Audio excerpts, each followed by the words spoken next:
తప్పుడు కేసులు పెడతా ఉన్నారు, టాపిక్లు డైవర్ట్ చేస్తూ ఉన్నారు. ఈ తప్పుడు కేసుల సాంప్రదాయాన్ని మరింతగా కొనసాగిస్తూ మొన్న కరెక్ట్గా నా ప్రోగ్రాంకు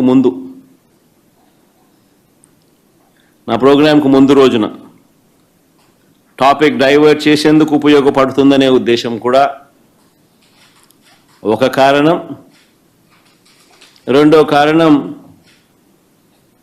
గొంతు నొక్కాలి ఎవరైనా కూడా తనకు వ్యతిరేకంగా మాట్లాడితే అన్న కారణం రెండోది. చెవిరెడ్డి భాస్కర్ రెడ్డిని అరెస్ట్ చేయడం నిజంగా ఆశ్చర్యం కలిగించే విషయం. అసలు భాస్కర్ని అరెస్ట్ చేసిన తీరుని చూస్తే అసలు ఇంతకుముందు మీరంతా కూడా చూస్తూ ఉన్నారు. సంవత్సరం నుంచి ఏ రోజన్నా కానీ భాస్కర్ పేరు లిక్కర్లో ఎక్కడన్నా కనిపించిందా, వినిపించిందా? ఎవడన్నా విన్నాడా? ఎవడన్నా ఎప్పుడన్నా విన్నాడా?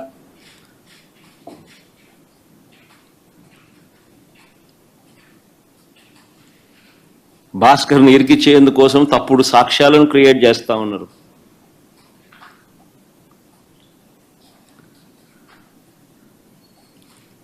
ఆశ్చర్యం కలిగించే విషయం ఏంటంటే భాస్కర్ గన్మెన్ను అంటే పోలీస్ కానిస్టేబుల్ను పిలిచి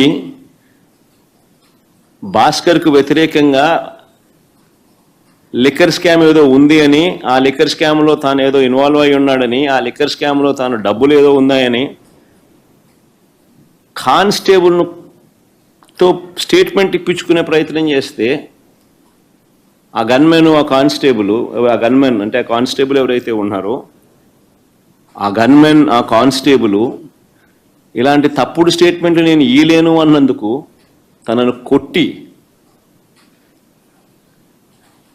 చిత్రహింసలకు లోను చేస్తే ఆ దెబ్బలు తిన్న కానిస్టేబుల్, సిట్టింగ్ కానిస్టేబుల్, డ్యూటీలో ఉన్న సిట్టింగ్ కానిస్టేబుల్, దెబ్బతిన్న కానిస్టేబుల్ ఏకంగా వీడియో తీసి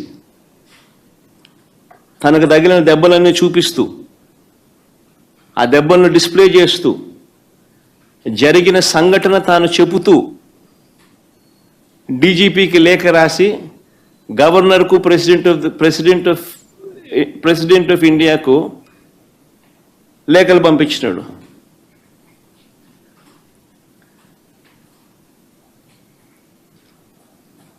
కోర్టులో కేసు వేసినాడు.